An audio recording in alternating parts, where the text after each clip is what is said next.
बिस्मिल्लाहिर्रहमानिर्रहीम। ओके बेटा, स्टार्ट करते हैं। हमारा प्रेजेंटेशन सेशन है आज का, और इस प्रेजेंटेशन सेशन के अंदर 4 ग्रुप्स की प्रेजेंटेशन जो थी वो आज हम लोगों ने रखी है। तो सबसे पहले स्टार्ट करते हैं ग्रुप नंबर 1 से, जिसका टॉपिक है risk analysis and risk management.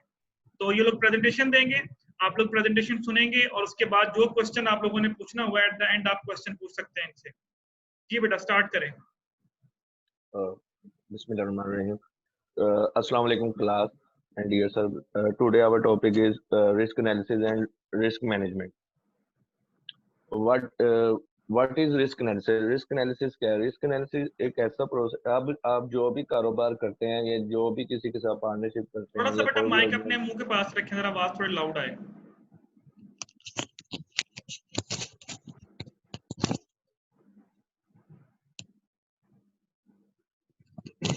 Risk ये अब सही।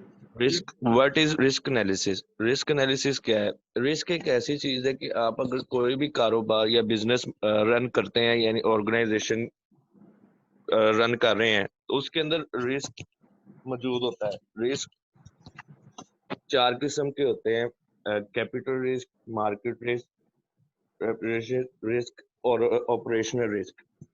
अब आप क्या नाम लेते हैं, इसके अंदर जो इसकी डेफिनेशन और बताइए।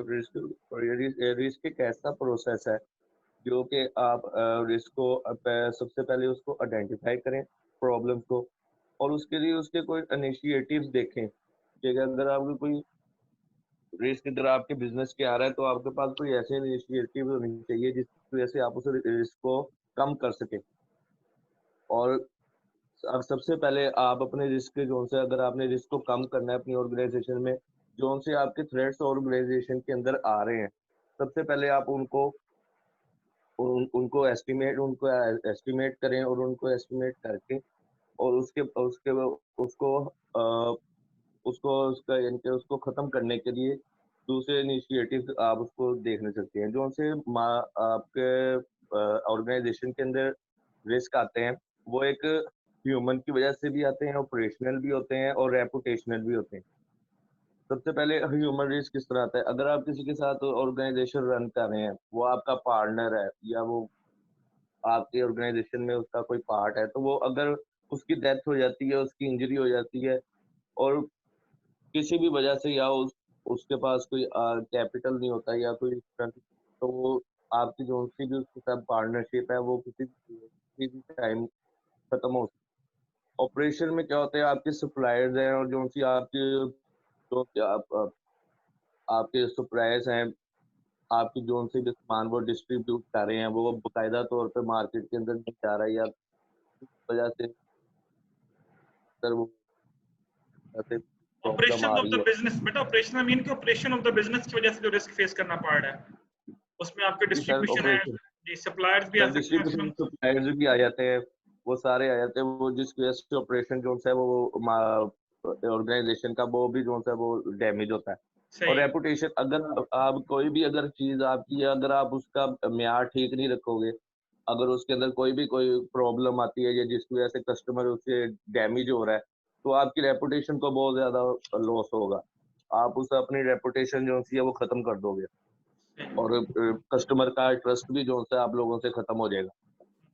इसलिए वो फिर आपकी ऑर्गेनाइजेशन एक हद तक इस तरह भी हो सकती है, अगर किसी का डेथ हो जाए उसकी वजह से, कोई प्रॉब्लम या स्किन का प्रॉब्लम किसी की वजह से हो जाए, तो वो ऑर्गेनाइजेशन बंद भी कर सकते हैं। How to manage risk, avoid the risk. सबसे पहले आपने अगर रिस्क को अवॉइड करना है ना, तो सबसे पहले अगर आपको सबसे पहले अगर आपने अवॉइड करना है ना, तो आप अपनी ऑर्गेनाइजेशन के अंदर रिस्क लेना बंद कर दें।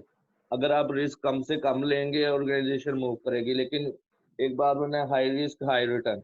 अगर आप रिस्क ज्यादा लेंगे तो आपको रिटर्न भी उससे ज्यादा होगा। लेकिन बाजू का कोई ऑर्गेनाइजेशन ऐसी है जो रिस्क लेना, वो रिस्क ज्यादा फेस करना नहीं चाहती, तो वो जितना उनको प्रॉफिट होता है वो उसके मुताबिक ही अपनी ऑर्गेनाइजेशन को मूव करते हैं, और ज्यादा रिस्क नहीं लेते, क्योंकि उनका अगर ज्यादा रिस्क लेंगे तो उसके अंदर बहुत ज्यादा प्रॉब्लम्स हो सकती हैं। नहीं, अगर एक क्वेश्चन है छोटा सा, यहाँ पे छोटा सा क्वेश्चन है एक आपसे बेटा, अगर आप रिस्क नहीं लेंगे तो फिर आप बिजनेस कैसे रन करेंगे? तो वो ये नहीं तो हाई रिस्क हाई रिटर्न, अच्छा, जितना आप रिस्क लेंगे उतना ही रिटर्न आपको मिलेगा। फिर तो मैं रिस्क तो लेना चाहिए। अगर आप सर अगर आप लेकिन सर रिस्क लेना ही तो ऑर्गेनाइजेशन के अंदर ज्यादा रिस्क लेना बेहतर इसलिए होता है क्योंकि आपको रिटर्न ज्यादा मिलता है। हम्म। लेकिन अगर आपने रिस्क को लेना है तो आपको पोर्टफोलियो करना चाहिए। अगर एक तरफ से आपको नुकसान होता है तो दूसरी तरफ से आपको फायदा हो सकता है। रिस्क आपको लेना एक से चाहिए ज्यादा लेकिन उसको प्रॉपर मैनेज करना चाहिए। सर जी वही प्रॉपर मैनेज करके उसको आपको पोर्टफोलियो में बहुत ज्यादा और यानी कि एक से ज्यादा ऑर्गेनाइजेशन के अंदर या एक से ज्यादा चीजों के अंदर आपको अपनी इन्वेस्टमेंट रखनी चाहिए, ताकि अगर आप एक तरफ से लॉस फेस करते हैं ना तो आपको दूसरी तरफ से प्रॉफिट होना चाहिए, और जिसकी वजह से वो फिर स्टेबल रहता है, उसके अंदर कोई अगर वो नुकसान भी उसको होता है तो वो उसको फेस कर लेता है इजीली। सर आगे हमजा शुरू करें। जी हमजा। जी सर, सर वाइड द रिस्क होगी।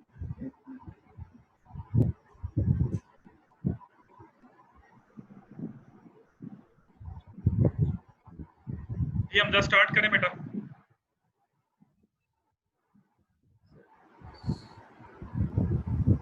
सर एक खुरम किधर से छोड़ा है? प्रोवाइड तो द ये risk, Hamza provide the risk share the share risk. The risk पढ़ना है। शेयर द रिस्क कर, जी जी शेयर द रिस्क। बिस्मिल्लाहिर्रहमानिर्रहीम। सर शेयर द रिस्क में आता है कि आपको अपना रिस्क शेयर करना पड़ता है। फॉर एग्जांपल अगर आपकी ऑर्गेनाइजेशन ज़्यादा बड़ी है और ज़्यादा बड़े पैमाने पर काम कर रही है तो आप अपना जो बिजनेस है उसकी इंश्योरेंस करवा सकते हैं थर्ड पार्टी कंपनी के साथ मिलकर, ताकि आपको किसी किस्म का कोई नुकसान होता है या माइक थोड़ा करीब नेचुरल रखें। नेचुरल इंसिडेंट होता है सर, हाँ तो सही है। आपको सर जो नुकसान होता है तो वो थर्ड पार्टी इंश्योरेंस कंपनी के जरिए आपका नुकसान वो पूरा हो सकता है। एक्सेप्ट द रिस्क में सर आपके पास जो सबसे लास्ट ऑप्शन होती है वो रिस्क को फेस करने की होती है, और इसके अलावा आपके पास कोई और चारा नहीं होता। और रिस्क को सर आप 99.99% तक मिटिगेट कर सकते हैं, बट आप इसको ख़त्म नहीं कर सकते, क्योंकि सर इसमें पोटेंशियल लॉस होता है वो सबसे कम होता है। अगर आप लॉस को ज़्यादा से ज़्यादा मिटिगेट कर सकते हैं, जिसकी सर एग्जांपल है कि अगर आप कोई प्रोजेक्ट पर काम कर रहे हैं और आपको यकीन है कि हम इस प्रोजेक्ट को सक्सेसफुली रन कर सकते हैं, तो उसकी सर आप हाइप क्रिएट कर सकते हैं मार्केट में, और उसकी एक इंट्रोडक्टरी सर क्या कहते हैं सर, उसकी सेल पॉइंट ओपन करके सर उसके आप इंट्रोडक्टरी डेट जो आगे कर सकते हैं, ताकि लोगों में उसके हाँ बोले ठीक है सही है।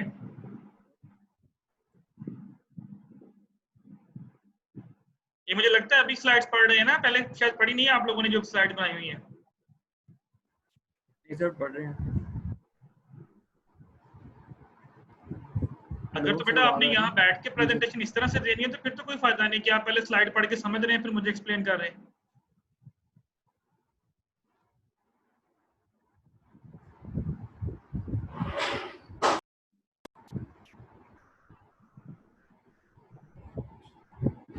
जी बोल ले बेटा, क्यों चुप कर गए हैं?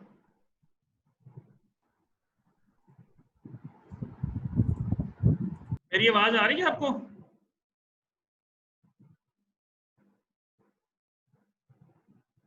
सर वो मेरा ख्याल उसका नेट प्रॉब्लम हो गया है, वो इधर से है नहीं मौजूद। हमजा नेट प्रॉब्लम हो गई है कोई।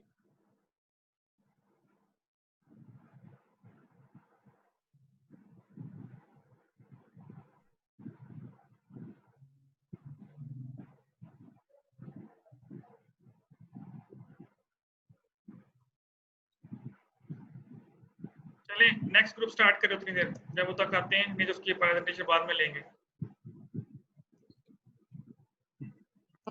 चलें बेटा सेकंड ग्रुप स्टार्ट करें जो अवेलेबल है, स्टार्ट करें बेटा आप लोग।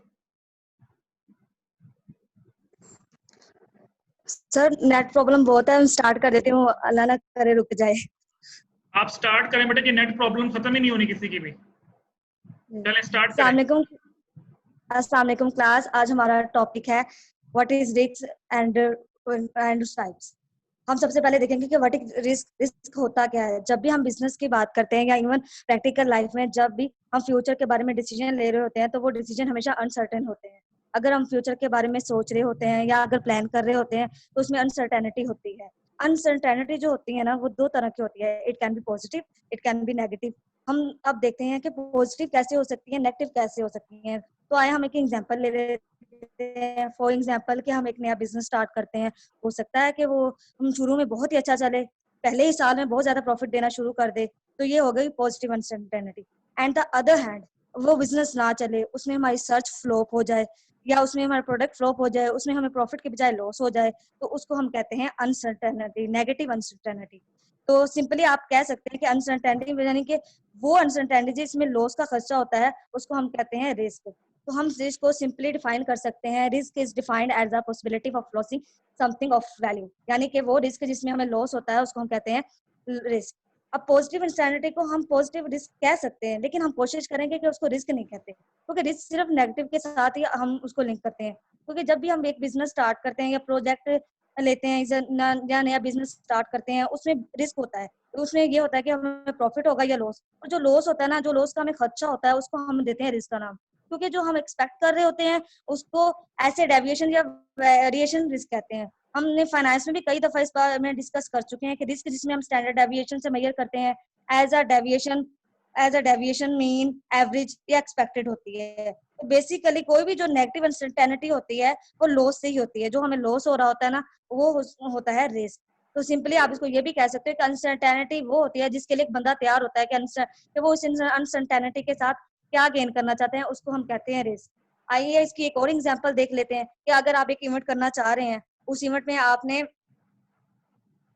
300 लोगों को दावत दी है, 300 लोगों को दावत दिया, और अगर आप एक्सपेक्ट करें कि 300 लोगों के बजाय 200 लोग आ जाते हैं, आपने 200 लोगों का खाना तैयार करके रखा है, तो वो होगी अनसर्टेनिटी पॉजिटिव होती है, उसमें लॉस नहीं होता। लेकिन अगर आपको यही नहीं पता कि 100 लोग आएंगे, 200 लोग आएंगे या 300 लोग आएंगे, तो अब ये अनसर्टेनिटी नेगेटिव होती है, आपको उसका लॉस भी हो सकता है। सब नेक्स्ट जी बेटा सर, नेक्स्ट स्लाइड कर दें। जी ये तो इससे next- उसके बाद हम लोग देख सर जी, हाँ जी सर, डेफिनेशन कर दिया है। नेक्स्ट जी उसके बाद देखते हैं टू कैरेक्टरिस्टिक्स आ जाती हैं। हम लोग सबसे पहले टू कैरेक्टरिस्टिक्स में देखते हैं कि हम लोग को ये कोशिश करते हैं कि हम इस रिस्क से बच कैसे सकते हैं। उसको रिस्क उसके में भी आ जाता है अनअवॉइडेबल, रिवॉइडेबल। तो अनअवॉइडेबल में भी हम लोग ये एग्जांपल देखते हैं कि हम लोग जब एक बैट्समैन है, वो आप बैटिंग कर रहे हैं, तो आपके सामने एक फास्ट बॉलर आता है। जब वो बॉलिंग करता है तो उसकी कोशिश होती है वो सामने विकेटों में बॉलिंग कर रहा है। एक वो बॉल करता है वो सामने जो विकेटों में हो रही होती है, और एक वो जो बॉल होती है वो आउटसाइड होती है। और जो सामने विकेटों में हो रही होती है वो अनअवॉइडेबल होती है, क्योंकि अगर आप उसको नहीं खेलोगे तो वो आप जो है आपको आउट कर देगा, तो वो होगा अनअवॉइडेबल। और दूसरा जो आउटसाइड पे हो रहा है, अगर उसको बैट्समैन ना खेल ले तो भी खैर है, अगर उसको बैट्समैन खेलता है, अच्छे तरीके से खेलेगा, तो उसको उसका रिवार्ड मिल सकता है। तो सिंपली किसी भी बिजनेस में है, जैसे हम बिजनेस में प्रोडक्ट्स को कोई प्लांट्स लगाते हैं, तो हम लोग उसमें ज्यादा से अगर हम अपने बिजनेस को एक्सटेंड करना चाह रहे हैं, तो जितना हम बिजनेस एक्सटेंड करना चाह रहे हैं उतना रिस्क भी ज्यादा होगा, रिवार्ड भी ज्यादा होगा, क्योंकि सम टाइम होता है कि हमें ज्यादा प्रॉफिट हो जाता है और बाजू का हमें होता है कि उसका लॉस हो जाता है। सर आगे जी उसके बाद आ जाता है कि सिस्टम इंटरव्यू कि हम लोग इसको सिस्टम के साथ कैसे चल सकते हैं, इसको कैसे आगे इग्नोर कर सकते हैं, कैसे अपने बिजनेस को सिक्योर कर सकते हैं। वो अब हम आगे देखते हैं कि व्हाट इज इंस्टेंटेनिटी, उसमें क्या होता है। सर नेक्स्ट व्हाट इज इंस्टेंटिनिटी, जैसा कि आप इस तस्वीर में भी देख रहे हैं कि कितने रास्ते बने हुए हैं फ्यूचर के। आपको खुद ही नहीं पता कि आपने किस रास्ते की तरफ जाना है, किसकी तरफ नहीं जाना, आपको किससे प्रॉफिट होगा, किससे नहीं होगा। तो सिंपली हम ये कहें कि जब रिस्क होता है तो उसमें अनसर्टेनिटी होती है, लेकिन जब अनसर्टेनिटी होती है तो जरूरी नहीं है कि रिस्क हो, क्योंकि अनसर्टेनिटी कैन बी पॉजिटिव भी हो सकती है और कैन बी नेगेटिव भी हो सकती है। सो नेगेटिव आगे देखते हैं इसके कॉजेज में सबसे पहला पॉइंट आता है रिस्क डायरेक्टली और इनडायरेक्टली लाइज इन अनसर्टेनिटी। जैसे कि मैंने आपको पहले भी बताया कि रिस्क जो है ना डायरेक्ट और इनडायरेक्ट अनसर्टेनिटी से जुड़ा होता है कि आपको वो प्रॉफिट होगा या लॉस होगा। उसके बाद आता है chances of getting risk or not, कोई भी हम बिजनेस स्टार्ट करते हैं वो पॉजिटिव और नेगेटिव भी हो सकता है हमें उसमें कम चांस हो सकता है हमें उसमें ज्यादा हो चांस लॉस का। आगे आ जाता है main causes for uncertainty is the use of unsufficient and unreliable information by managers. इसमें हम फोरकास्ट की बात कर रहे थे। समटाइम्स जो हम लोग बिजनेस स्टार्ट करते हैं उसमें हम सबसे पहले इन्फॉर्मेशन ले लेते हैं कि हम जो बिजनेस स्टार्ट करें इसका हमें क्या क्या बेनिफिट होगा, इसकी क्या मार्केट में पोजीशन है, इसमें हमें क्या क्या मिल सकता है, हमारे कस्टमर की इसका कितना रुझान है। तो इस वजह से हमें रिस्क कम होता है, लेकिन रिस्क का चांस फिर भी होता है। आगे देखते हैं to overcome this use the history and past data. इसमें हम लोग अपने सबसे पहले ही बिजनेस कोई भी बिजनेस स्टार्ट करने पे पहले सर्टेन बना लेते हैं ताकि हमें पता चल सके कि अनसर्टेनिटी हमारी पॉजिटिव भी हो सकती है, नेगेटिव भी हो सकती है। और उसके बाद आता है proper and accurate forecast about future companies hire professional. और बहुत सारे लोग जो अच्छे बिजनेसमैन है वो सबसे पहले ही प्रॉपर फोकस कर लेते हैं कि इस बिजनेस में हमें ये हो सकता है। वो हायर अच्छे और अच्छे जो है कंपनीज के लिए एम्प्लॉयज हायर करते हैं, लेकिन बिजनेस में फिर भी रिस्क का खदशा रहता है। ये हमें पता नहीं चल सकता कि रिस्क में जो है एक छोटा सा क्वेश्चन है नेक्स्ट आपने, मैं करता हूँ नेक्स्ट स्लाइड, पहले मुझे क्वेश्चन का आंसर दें। यहाँ पे आपने भी बोला to overcome this use the history and past data. हिस्ट्री और पास्ट डाटा में क्या फर्क होता है? सर हिस्ट्री जो तारीखी होती है, पास्ट जो माजी में चल रहा होता है, जो आप अप टू कमिंग चल रहा है कि इसमें जिस तरह आपको कोरोना है तो इस तरह ये चल ही रहा है ना, अभी अब इसमें क्या इसका बेनिफिट होगा कि क्या अभी इसमें जो है कंज्यूमर जो कस्टमर है उसकी क्या कितना रुझान है, इस कोई भी प्रोडक्ट लेते हैं तो उसमें कितना उसका रुझान है, उस हिसाब से भी वो करते हैं। इससे हम रिस्क कैसे मैनेज कर सकते हैं फिर स्ट्रेटजी से? सर रिस्क मैनेज कर सर वही पहले ही मैंने बताया कि रिस्क मैनेज कैसे करें सर। वो फिर आप देखते हैं ना स्ट्रेटेजी के लोगों का किस तरफ से रुझान है कि आप उसको जो है उसी हिसाब से। लेकिन रिस्क तो सर जी हर बिजनेस में ही होता है, वो तो जो है अनसर्टेनिटी तो होती ही है। चलिए आप नेक्स्ट करें उसके बाद। क्या आप ये तो नहीं उसके बाद सर एक्सपोजर जो भी इंसान हो, मतलब हर तरह के इंसान की प्रैक्टिकल लाइफ होती है और बिजनेस लाइफ में तो वैसे भी रिस्क होता ही है। फॉर एग्जाम्पल अगर आप एक आम आदमी है तो ना उसकी जो जॉब है परमानेंट नहीं है तो वो ज्यादा एक्सपोज है इसमें। और एक टूवर्ड्स दैट रिस्क अगर उस बंदे के जिसका जो है ना जॉब परमानेंट है उसके लिए जो है ना रिस्क कम होगा। जिस तरह के आप लोग ले लेते फॉर्म, मतलब इफ यू फार्मर, अगर फार्मर है अगर उसने कोई फसल लगाई है तो फौरन से अगर बारिश होगी तो वो खराब होने का खतरा है। अगर वो कोई बिजनेसमैन है तो उसका जो है बिजनेस ठीक तरह से नहीं एक्सपेंड कर सका, नहीं अपना एक्सप्लेन कर सकता, तो भी उसमें खतरा है। सर नेक्स्ट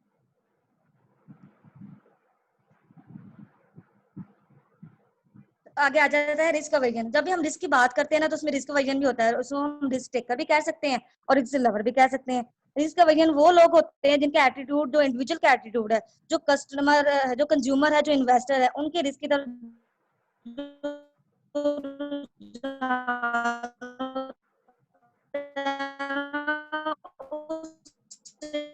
को कम करने के लिए जो हम कोशिश करते हैं जो होते हैं ना वो मुख्य दो तरह के लोग हो सकते हैं। कुछ लोग इंश्योरेंस करवाते हैं, कुछ लोग नहीं करवाते। और जो लोग इंश्योरेंस नहीं करवाते वो रिस्क टेकर होते हैं, और जो लोग इंश्योरेंस करवाते हैं वो एक तरह के रिस्क अवेयर लोग होते हैं जो रिस्क को कम करने की कोशिश करते हैं। इसी तरह से बिजनेस में कुछ लोग रिस्क इन्वेस्ट करते हैं, कुछ लोग जो है बैंक में जाके अपने बॉन्ड्स वगैरह शेयर करते हैं, खरीदते हैं, कुछ लोग इन्वेस्ट करते हैं, कुछ लोग स्टॉक एक्सचेंज वगैरह खरीदते हैं ताकि उनको जो है ना रिस्क कम से कम हो।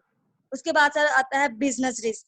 बिजनेस रिस्क में भी हम लोग बहुत सारी हाँ उसके बाद आता है रिस्क फॉर्म। सर आगे हाँ ये आगे नेक्स्ट रिस्क फॉर्म। सर उसके बाद हम देखते हैं कि हम देखते हैं कि हमारी कंपनी जो है उसको किस किन चीजों से रिस्क हो सकता है। ये मुख्तलिफ पॉइंट है जिसमें बिजनेस रिस्क भी आता है, प्राइस रिस्क ऑफ इनपुट आता है, रेपुटेशनल रिस्क आता है, प्रोजेक्ट रिस्क आता है, एनवायरमेंट रिस्क आता है, पॉलिटिकल रिस्क आता है, इकोनॉमिक रिस्क आता है। आइए हम देखते हैं कि सबसे पहले पॉइंट बिजनेस रिस्क को हम कैसे दूर करते हैं। सर आगे सर नेक्स्ट बिजनेस हम जब भी बिजनेस स्टार्ट करते हैं तो हम देखते हैं कि हमारे बिजनेस को किन किन चीजों से रिस्क हो सकता है, किन किन चीजों से हम बिजनेस इन्वेस्ट कर सकते हैं। फॉर एग्जाम्पल कि आपके जो है आपने सेल वॉल्यूम लिया जो कि यहाँ पे फर्स्ट पॉइंट लिखा हुआ है आपका सेल वॉल्यूम, कि आपकी सेल होगी या नहीं होगी। सेकंड पॉइंट आपने यहाँ लिखा हुआ है पर यूनिट प्राइस, तो आपको हो सकता है कि आपकी जो पर प्राइस यूनिट है वो डिक्रीज हो जाए। थर्ड पॉइंट लिखा हुआ है इनपुट, हो सकता है जो आपकी इनपुट है उसकी कॉस्ट इंक्रीज हो जाए। और 4 पॉइंट लिखा हुआ है कॉम्पिटिटर, हो सकता है कि जो आपका साथ का कॉम्पिटिटर है वो अपनी जो है प्रोडक्ट की प्राइस ही लो कर दे, प्रोडक्ट जो है लो प्राइस पे बेचना शुरू कर दे, तो आपकी जो है उनका मार्केट में ज्यादा प्रोडक्ट चलना शुरू हो जाए। तो हो सकता है कि उनके प्रोडक्ट की निस्बत आप की और उसकी वैल्यू वर्थ कंज्यूमर की नजर में ज्यादा हो। सर बस यहाँ तक सर, नेक्स्ट रिदा ने देनी है। जी बेटा स्टार्ट करेंगे तो। सर नेक्स्ट रिदा ने, रिदा आ जाओ आगे।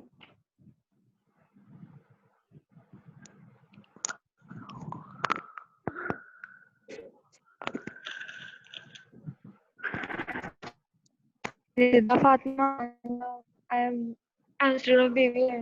Banking finance is my sir mic थोड़ा अपने पास रखें, जरा लाउड बोले थोड़ा। जी सर। जी करें स्टार्ट।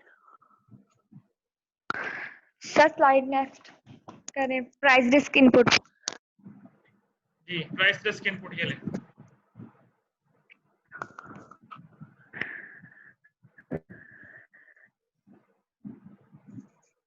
इनपुट मतलब ऐसा फैक्ट्री बनी होती है, फैक्ट्री का तब्दील हो जाना, किसी दूसरी जगह पे चले जाना, यहाँ पे उस जगह पे फसल का ना होना, इसकी वजह से भी रिस्क ज्यादा हो सकता है, नुकसान हो सकता है। अगर फैक्ट्री ऐसे इलाके में है जहाँ पे काम माल ले जाने में ज्यादा लागत आती है, एक्सपेंस ज्यादा होते हैं और मजदूरी भी महंगी है, उसकी वजह से जो हम चीज तैयार करेंगे वो महंगी होगी, प्रॉफिट कम होगा, हमें नुकसान होने का रिस्क हो सकता है।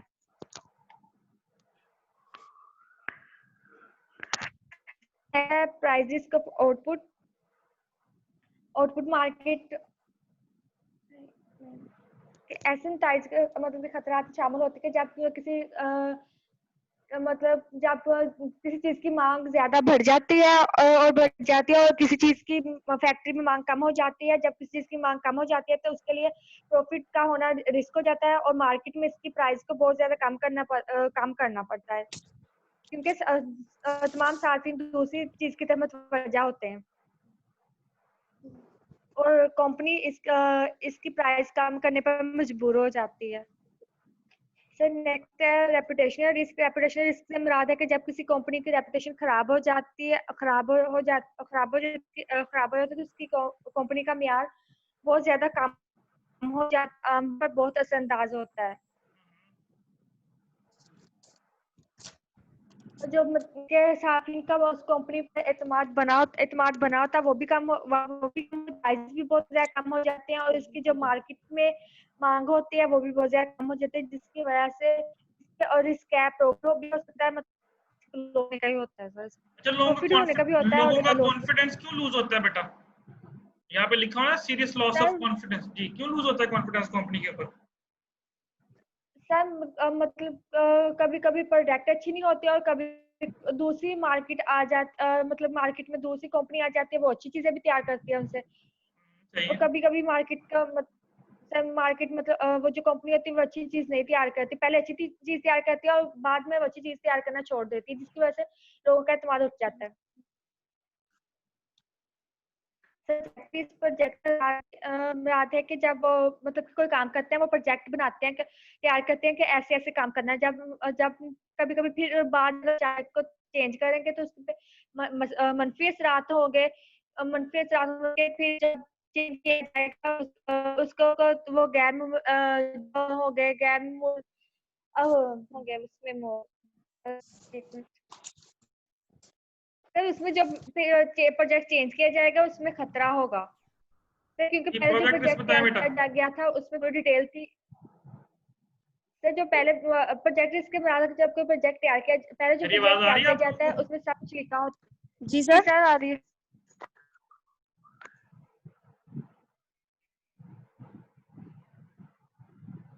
जी बेटा मेरी आवाज आ रही है? जी सर आ रही है आपकी आवाज। आ रही है।